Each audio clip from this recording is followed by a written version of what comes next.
What kind of imbalances typically arise from the Dutch defense?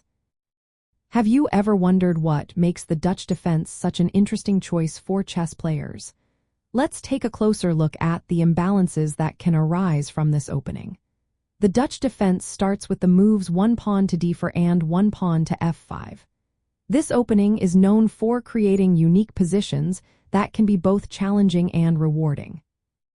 One major imbalance is the control of the center.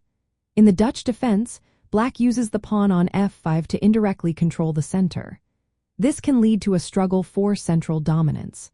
White often gains more space with pawns on d4 and sometimes c4. However, Black's f5 pawn challenges White's control and sets the stage for piece development. Next, we have the pawn structure.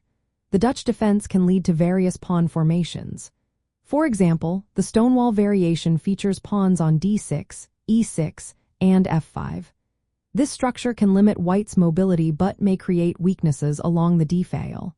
In contrast, the Leningrad Dutch offers a more dynamic pawn structure, leading to complex positions that can be quite exciting. Another important point is piece development. Black's development can be slower compared to White's, especially if Black focuses on building a solid pawn structure.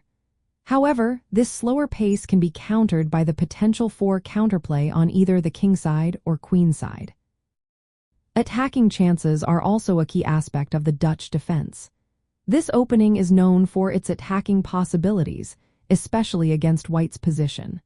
By controlling key squares and preparing for a pawn storm, Black can create serious threats against White's king.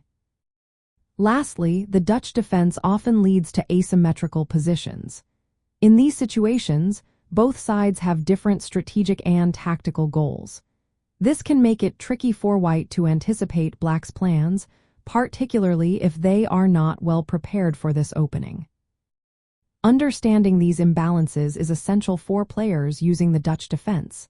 They need to be aware of potential weaknesses, like an exposed king and slower development. At the same time, they should look to exploit any lack of preparation from White. Conversely, players with the White pieces must be ready to take advantage of these weaknesses and navigate the complexities of the resulting positions.